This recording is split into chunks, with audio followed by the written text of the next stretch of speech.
ವೀಕ್ಷಕರೆಲ್ಲರಿಗೂ ದೈನಿಕ ರಾಶಿ ಫಲ ವಿಶೇಷ ಕಾರ್ಯಕ್ರಮಕ್ಕೆ ಸ್ವಾಗತ. ಇವತ್ತಿನ ಈ ವಿಡಿಯೋದಲ್ಲಿ ನಾವು ವರ್ಷ 2026 ಜುಲೈ ತಿಂಗಳಿನ 11ನೇ ತಾರೀಕಿನ ದಿನದನು ರಾಶಿಯ ಫಲಗಳನ್ನು ತಿಳಿದುಕೊಳ್ಳಲಿದ್ದು, ಈ ದಿನದನು ರಾಶಿಯ ಜಾತಕದವರ ಪಾಲಿಗೆ ಹೇಗೆ ಸಾಬೀತಾಗಲಿವೆ, ಈ ದಿನ ಗ್ರಹ ನಕ್ಷತ್ರಗಳ ಸ್ಥಿತಿಗತಿಗಳೇನು ಮತ್ತು ಇಲ್ಲಿ ಉಂಟಾಗಲಿರೋ ಯೋಗಗಳ್ಯಾವುವು, ಈ ಯೋಗಗಳ ಪ್ರಭಾವ ನಿಮ್ಮ ಮೇಲೆ ಹೇಗೆ ಕಾಣಿಸಿಕೊಳ್ಳಲಿದೆ, ಜತೆಗೆ ಈ ದಿನಗಳಂದು ನೀವು ಹೊಂದಿರಬೇಕಾದ ಎಚ್ಚರಿಕೆ ಏನು ಅನ್ನೋದೆಲ್ಲವನ್ನ ವಿಸ್ತಾರ ರೂಪದಲ್ಲಿ ಇಲ್ಲಿ ತಿಳಿದುಕೊಳ್ಳೋಣ. ಮಾಹಿತಿ ತಿಳಿದುಕೊಳ್ಳುವುದಕ್ಕೂ ಮುನ್ನ ನಮ್ಮ ವಿನಂತಿ ಎಂದರೆ, ನೀವಿನ್ನೂ ನಮ್ಮ ಚಾನೆಲ್ ಸಬ್ಸ್ಕ್ರೈಬ್ ಮಾಡಿಲ್ಲವೆಂದರೆ ದಯವಿಟ್ಟು ಈಗಲೇ ನಮ್ಮ ಚಾನೆಲ್ ಅನ್ನು ಸಬ್ಸ್ಕ್ರೈಬ್ ಮಾಡಿ. ಹಾಗೆ ನಿರಂತರ ವಿಡಿಯೋ ಅಪ್ಡೇಟ್ಸ್ಗಳಿಗಾಗಿ ಪಕ್ಕದ ಬೆಲ್ ಐಕಾನ್ ಕ್ಲಿಕ್ ಮಾಡಿ. ವೀಕ್ಷಕರೇ, ದೈನಿಕ ರಾಶಿ ಫಲಗಳನ್ನು ತಿಳಿದುಕೊಳ್ಳುವುದಕ್ಕೂ ಮುನ್ನ ಈ ದಿನ ಗ್ರಹ ನಕ್ಷತ್ರ ತಿಥಿಗಳ ಮಾಹಿತಿ ಮತ್ತು ಯೋಗಗಳ ಕುರಿತು ನೋಡೋಣ. ಈ ದಿನವು ಶನಿವಾರದ ದಿನವಾಗಿರಲಿದ್ದು, ಜ್ಯೇಷ್ಠ ಮಾಸದ ಕೃಷ್ಣ ಪಕ್ಷದ ದ್ವಾದಶಿಯ ತಿಥಿ ಇರಲಿದೆ. ದ್ವಾದಶಿ ತಿಥಿಯು ಈ ದಿನ ರಾತ್ರಿಯ 2:04 ಇರಲಿದ್ದು, ನಂತರದಲ್ಲಿ ತ್ರಯೋದಶಿ ತಿಥಿ ಪ್ರಾರಂಭವಾಗಲಿದೆ.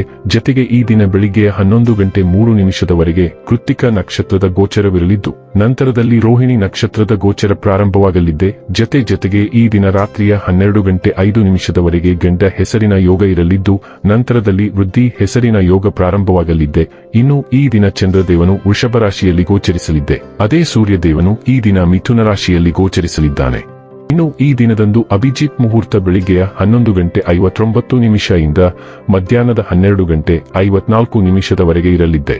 ಇದು ಈ ದಿನದ ಗ್ರಹ ನಕ್ಷತ್ರ ತಿಥಿಯ ಕುರಿತಾದ ಮಾಹಿತಿಯಾಗಿದ್ದು, ಇದರ ಆಧಾರದ ಮೇಲೆಯೇ ನಿಮ್ಮ ದಿನಚರಿಯಲ್ಲಿಯೂ ಬದಲಾವಣೆ ಕಂಡು ಬರಲಿದೆ. ಇನ್ನು ಈಗ ಈ ದಿನದ ಧನು ರಾಶಿಯ ಫಲಗಳ ಕುರಿತು ನೋಡುವುದಾದರೆ, ಜೀವನದೆಡೆಗೆ ಉದಾರವಾದ ಮನೋಭಾವ ಹೊಂದಿ, ದೂರು ನೀಡುವುದು ಮತ್ತು ನಿಮ್ಮ ಜೀವನ ಮಟ್ಟದ ಬಗೆಗೆ ಅಸಮಾಧಾನ ಹೊಂದುವುದರಿಂದ ಯಾವುದೇ ಪ್ರಯೋಜನವಿಲ್ಲ. ಇದು ಜೀವನದ ಸುಗಂಧವನ್ನು ಹಾಳು ಮಾಡುವ ಹಾಗೂ ಒಂದು ಸಮೃದ್ಧ ಜೀವನವನ್ನು ನಡೆಸುವ ಬಯಕೆಯನ್ನು ಸಾಯಿಸುವ ನೀಚ ಚಿಂತನೆಯಾಗಿದೆ. ಇಂದು ಹಣ ನಿಮ್ಮ ಕೈಯಲ್ಲಿ ಉಳಿಯುವುದಿಲ್ಲ. ಇಂದು ನೀವು ಹಣವನ್ನು ಉಳಿಸುವಲ್ಲಿ ಅನೇಕ ತೊಂದರೆಗಳನ್ನು ಎದುರಿಸಬೇಕಾಗುತ್ತದೆ. ಇಂದು ನೀವು ಹೆಚ್ಚು ಪ್ರಯತ್ನ ಮಾಡಬೇಕಾಗಿ ಬಂದರೂ ಕೂಡ ಮಕ್ಕಳ ಸಂಘದಲ್ಲಿ ನಿಮ್ಮ ಬಿಡುವಿನ ಸಮಯ ಕಳೆಯಲು ಪ್ರಯತ್ನಿಸಬೇಕು. ನಿಮ್ಮ ಪ್ರೇಮಿಗೆ ಇಷ್ಟವಿಲ್ಲದ ಉಡುಪುಗಳು ಅವರಿಗೆ ಮುಜುಗರ ಉಂಟು ಮಾಡಬಹುದಾದ್ದರಿಂದ ಅವುಗಳನ್ನು ಧರಿಸಬೇಡಿ. ಇಂದು ಕೆಗೆಯುಂಡ ನಿರ್ಮಾಣ ಕಾರ್ಯ ನಿಮಗೆ ತೃಪ್ತಿಯಾಗುವ ಹಾಗೆ ಪೂರ್ಣಗೊಳ್ಳುತ್ತದೆ. ನಿಮ್ಮ ಯೋಜನೆಗಳು ಒಬ್ಬ ಅನಿರೀಕ್ಷಿತ ಅತಿಥಿಯ ಕಾರಣ ಹಾಳಾಗಬಹುದು, ಆದರೆ ಇದು ನಿಮ್ಮ ದಿನವನ್ನು ಉತ್ತಮವಾಗಿಸುತ್ತದೆ. ಇಂದಿನ ದಿನ ನಿಮ್ಮ ವ್ಯಕ್ತಿತ್ವವನ್ನು ಹೆಚ್ಚಿಸಲು ಬಳಸಬಹುದು. ವ್ಯರ್ಥ ಸಮಯವನ್ನು ಕಳೆಯುವುದಕ್ಕಿಂತ ಇದು ಉತ್ತಮ. ನಿಮ್ಮ ಸುತ್ತಲಿನ ಘಟನೆಗಳು ಬದಲಾಗುವುದರಿಂದ ನೀವು ದೃಢ ನಿರ್ಧಾರವನ್ನು ಬದಲಾಯಿಸಬೇಕಾಗಬಹುದು. ಜೀವನವು ನಿಮ್ಮ ಮೇಲೆ ಏನೇ ಎಸೆದರೂ ನೀವು ಹೆಚ್ಚು ಜವಾಬ್ದಾರಿಯುತವಾಗಿ ಪ್ರತಿಕ್ರಿಯಿಸಬೇಕಾಗುತ್ತದೆ. ತುರ್ತು ಮತ್ತು ಅನಿರೀಕ್ಷಿತವಾದದ್ದು ಬರುವುದರಿಂದ ನೀವು ಮೊದಲೇ ರೂಪಿಸಿಕೊಂಡ ವೇಳಾಪಟ್ಟಿಯನ್ನು ಅನುಸರಿಸಲು ನಿಮಗೆ ಸಾಧ್ಯವಾಗುವುದಿಲ್ಲ. ಈ ಘಟನೆಯು ನಿಮ್ಮ ಎಲ್ಲ ಅಲ್ಪಾವಧಿಯ ಯೋಜನೆಗಳ ಮೇಲೆ ಪರಿಣಾಮ ಬೀರುವ ಸಾಧ್ಯತೆಯಿದೆ. ಆರೋಗ್ಯ ಮತ್ತು ಸ್ವಾಸ್ಥ್ಯ ಬಗ್ಗೆ ತಿಳಿದುಕೊಳ್ಳೋಣ. ನಿಮ್ಮ ಯೋಗಕ್ಷೇಮದಲ್ಲಿ ಜೀರ್ಣಕ್ರಿಯೆ, ಸೈನಸ್ ಮತ್ತು ಶ್ವಾಸಕೋಶದ ಸಮಸ್ಯೆಗಳು ಮತ್ತು ಪೊಟ್ಯಾಸಿಯಂ ಅಸಮತೋಲನವೂ ಸೇರಿರಬಹುದು. ಚೇತರಿಕೆಯ ಶಕ್ತಿಗಳು ಮತ್ತು ಚೈತನ್ಯವು ಬಲವಾಗಿರುತ್ತದೆ, ಆದರೆ ಮನಸ್ಥಿತಿಯಲ್ಲಿ ಬದಲಾವಣೆಗಳು ಸಂಭವಿಸಬಹುದು.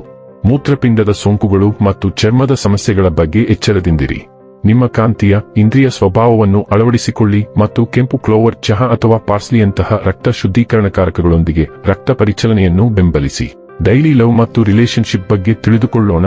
ನಿಮ್ಮ ಔದಾರ್ಯವು ಪ್ರತಿಯೊಂದು ಸಂಜ್ಞೆಯಲ್ಲೂ ಹೊಳೆಯುತ್ತದೆ. ನಿಮ್ಮ ಸಂಗಾತಿಯನ್ನು ನಿಜವಾಗಿಯೂ ಪ್ರೀತಿಸಲಾಗುತ್ತದೆ ಎಂದು ಭಾವಿಸುತ್ತದೆ. ನಿಮ್ಮ ಗಮನವು ಬದ್ಧತೆಯ ಕಡೆಗೆ ತಿರುಗಿದಾಗ ನೀವು ದೀರ್ಘಕಾಲೀನ ವಿಶ್ವಾಸವನ್ನು ನಿರ್ಮಿಸುವ ಶಾಂತ, ವಿಶ್ವಾಸಾರ್ಹ ರೀತಿಯಲ್ಲಿ ಪ್ರೀತಿಯನ್ನು ನೀಡುತ್ತೀರಿ. ಸಂವಹನವು ಸರಾಗವಾಗಿ ಹರಿಯುತ್ತದೆ. ಭಾವನಾತ್ಮಕ ಬೆಳವಣಿಗೆಯನ್ನು ಪೋಷಿಸಲು ಮತ್ತು ಒಟ್ಟಿಗೆ ಹೊಸ ಆಯಾಮಗಳನ್ನು ಅನ್ವೇಷಿಸಲು ಸಹಾಯ ಮಾಡುತ್ತದೆ. ನಿಮ್ಮ ಮುಕ್ತ ಮನಸ್ಸು ಸಾಮರಸ್ಯವನ್ನು ಬೆಳೆಸುತ್ತದೆ. ವಿಭಿನ್ನ ದೃಷ್ಟಿಕೋನಗಳು ನಿಮ್ಮ ಸಂಪರ್ಕವನ್ನು ಉತ್ಕೃಷ್ಟಗೊಳಿಸಲು ಅನುವು ಮಾಡಿಕೊಡುತ್ತದೆ. ತೀವ್ರವಾದ ಭಾವನೆಗಳನ್ನು ಆಧಾರವಾಗಿಟ್ಟುಕೊಂಡು ನೀವು ಕೋಮಲ, ಹಂಚಿಕೊಂಡ ಅನ್ಯೋನ್ಯತೆಯನ್ನು ಸೃಷ್ಟಿಸುತ್ತೀರಿ. ವೃತ್ತಿ ಮತ್ತು ಹಣ ಬಗ್ಗೆ ತಿಳಿದುಕೊಳ್ಳೋಣ. ನಿಮ್ಮ ಚಾತುರ್ಯ ಮತ್ತು ಶಿಸ್ತು ಕೆಲಸದಲ್ಲಿ ಗಮನಹರಿಸಲು ನಿಮಗೆ ಸಹಾಯ ಮಾಡುತ್ತದೆ. ಸೃಜನಶೀಲ ವಿಚಾರಗಳು ಸುಲಭವಾಗಿ ಹರಿಯುತ್ತವೆ, ಆದರೆ ಭಾವನಾತ್ಮಕ ಕೆಲಸದ ಸಂದರ್ಭಗಳಲ್ಲಿ ಜಾಗರೂಕರಾಗಿರಿ. ಪ್ರಾಯೋಗಿಕ ಮನಸ್ಥಿತಿಯು ಉತ್ತಮ ನಿರ್ಧಾರಗಳನ್ನು ಬೆಂಬಲಿಸುತ್ತದೆ.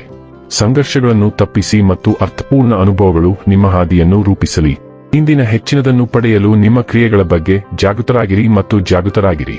ಇನ್ನು ಕೊನೆಯದಾಗಿ ಈ ದಿನ ಮಾಡಿಕೊಳ್ಳಬೇಕಾದ ಉಪಾಯಗಳ ಕುರಿತು ನೋಡುವುದಾದರೆ, ನಕಾರಾತ್ಮಕತೆಯು ಮಾನಸಿಕ ಶಾಪವಾಗಿದೆ. ಅದನ್ನು ಜಯಿಸಲು ಸಾಧುಗಳು ಮತ್ತು ಸಂತರನ್ನು ಉಪಚರಿಸಿ ಮತ್ತು ಗೌರವಿಸಿ. ವೀಕ್ಷಕರೇ, ಇದಾಗಿತ್ತು ಧನು ರಾಶಿಯ ಜಾತಕದವರ ದೈನಿಕ ರಾಶಿ ಫಲದ ಮಾಹಿತಿ ಇಷ್ಟವಾದರೆ ವಿಡಿಯೋವನ್ನು ಲೈಕ್ ಮತ್ತು ಶೇರ್ ಮಾಡಿ. ಹಾಗೆ ಚಾನೆಲ್ ಸಬ್ಸ್ಕ್ರೈಬ್ ಮಾಡುವುದರ ಜೊತೆಗೆ ನಿರಂತರ ವಿಡಿಯೋ ಅಪ್ಡೇಟ್ಸ್ಗಳಿಗಾಗಿ ಪಕ್ಕದ ಬೆಲ್ ಐಕಾನ್ ಕ್ಲಿಕ್ ಮಾಡಿ.